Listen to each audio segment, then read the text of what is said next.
พี่น้องคอยเห็นเพจโหนกระแสนะเว้าเลียงจังหวัดเลยยังว่ามีคนอ้างว่าเป็นจังหวัดเลยจุ่มเจ้าไปตรวจสอบดูมันแม่นแท้บ่เนี่ยหญิงเดินอุ้มลูกล่าสุดโผล่จังหวัด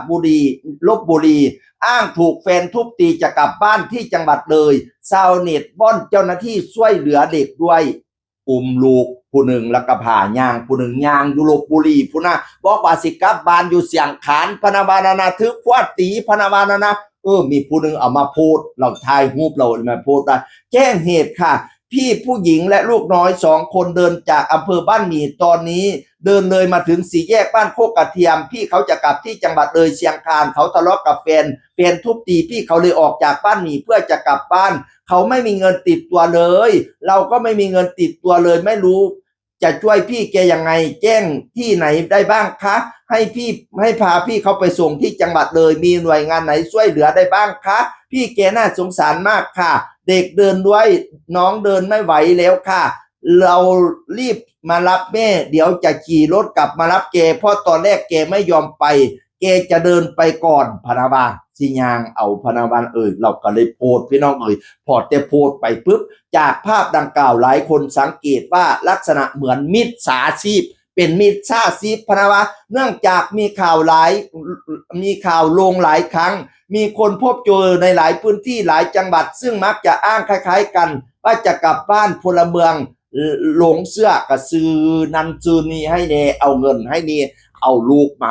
ผู้หนึ่งแล้วก็ผ่ายางผู้หนึ่งบอกว่าพิดกันกับพวดทึกพวดตีสิกลับบ้านอยู่อำเภอเชียงคานจังหวัดเลยพวกไล่คนสิพาขึ้นรถไปส่งตำรวจกับบ่ไปสิไปส่งบอกกสอะไรทำไมกับบ่ไปลูกนี้มันยางบ่ไว้แล้วมันสิเมียมันให้มันงอแงตาลิโตนเด็กน้อยขจาวานานะเอาลูกมาให้กินบางคนใจดีก็เอาเงินให้เป็นบ่ละบางคนใจดีก็เอาน้ำให้เอาแนวกินให้กินน้ำเด็กน้อยสัวสามนะมาก่อนจริงที่สำคัญคุณมาอ้างว่าเป็นคนอำเภอเชียงคานจังหวัดเลยเนี่ยผ่านคอยเสียสื่อเสียเสียงไปตรวจสอบด้วยแม่นคนจังหวัดเลยแท้บอกจะเห็นนั่งหน้ามาได้เลยเอาสื่อเสียงบ้านคอยมาเฮ็ดให้เสียเสียมเสียบ่เคยถ้าเป็นคนที่น่าสงสารจริงไหมวะแต่นี่นะเอาเป็นมิจฉาชีพแหมเอาเด็กน้อยมาหากินเนี่ยมันส้มห้วนส้มกวนบ่เขาเจ้าสิไปส่งโรงพักกะว่าบ่ไปดอกพนาวานะเอาไปส่งโรงพักเพิ่นกะว่าบ่มีเงินให้สิเอาไปไว้สถานสงเคราะห์พะก็เลยบ่อยากไปว่าซั่นว่าสิไปส่งนั่นส่งนี่ก็บ่อยากไป